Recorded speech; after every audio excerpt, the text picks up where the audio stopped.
If you YouTube like how to start a trout hatchery, there's literally nothing online. My name's Ty Walker. I'm with Smoking Chimneys. We're here in Newcastle, Virginia, where we have our trout hatchery. We also do pastured pork, and my wife has a raw milk herd share. We've really focused on the trout here in the past probably 2 years.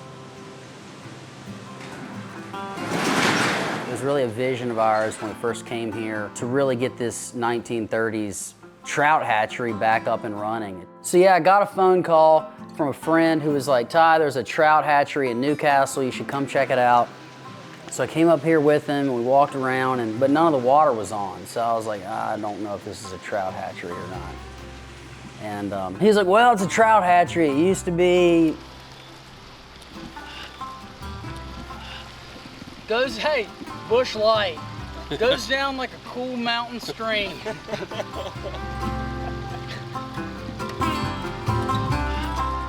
And I was like, man, I need to find somebody that has some experience with this property. I found out about a guy that used to work here back in the day, and I called him on the phone, I told him who I was, and I was like, man, look, I'll buy you lunch, I'll pick you up, I'll bring you back, just come up here with me and show me what's going on. And I picked him up, older guy, man, he like walked with a hunchback, had like a pipe wrench that was probably 4 feet long. I get him in the car, we're just kind of making small talk. We get up here, we're walking around, and the grass is like knee high. I mean, you can't really see what's going on. He's like digging around in the weeds. He finds this old cast iron valve, and he puts that pipe wrench on the valve and turns it, and then water is just like shooting everywhere. And at that moment, I was like, okay, I see the vision now. I see what this place could be. Dude, this thing, I found, it was grown into the side of this apple tree that was here. Like hanging up, and I was like, what is this? And then I figured, oh dude, it's a key for the valves.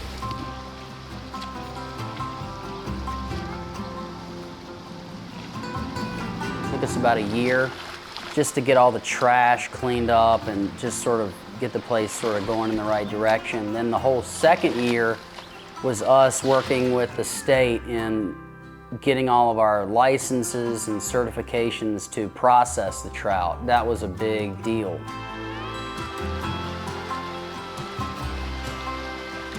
I found this old book that was written in the 1930s about raising trout. And it was funny because I'm reading this book and everything the guy's talking about is making sense. He was raising fish how we're raising fish now, almost 100 years later.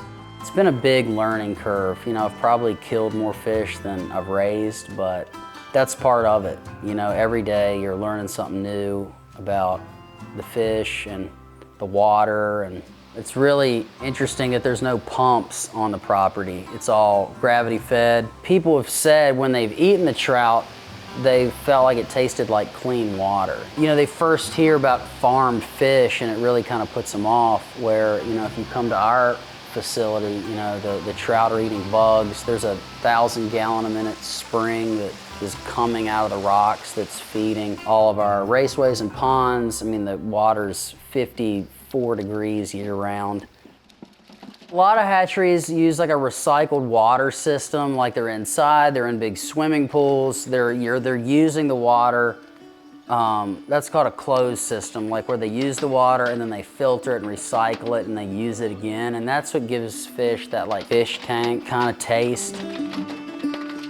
Trout have got to have clean water to live. You know, a lot of the hatcheries, you know, they may spend $20,000 or $30,000 a month on liquid oxygen, you know, pumping it into the water so they can have triple the amount of fish, and the fins are all rubbed off and they're all beat and banged up. But raising trout and then raising trout that looks good, tastes good, smells good is like two totally different things.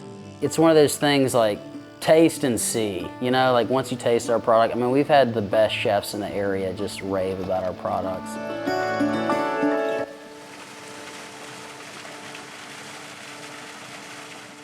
Just in our own family, we've really seen the benefits of regularly eating whole, unprocessed food, you know, and our moods and, you know, our kids' health. So we're firm believers in eating, you know, whole, clean food. I think for like most of my life, or maybe not most, but a lot of it, I've just worked on different projects and different things that I didn't really feel like I saw like the fruits of my labor. You know, with this trout, you're feeding it every day, you're taking care of it, you're processing it, and at the end of the day, you have a product that people love to cook and eat. You know, it's very rewarding. I feel like you can provide a healthy, well-raised product for people, and for me, that's pretty rewarding.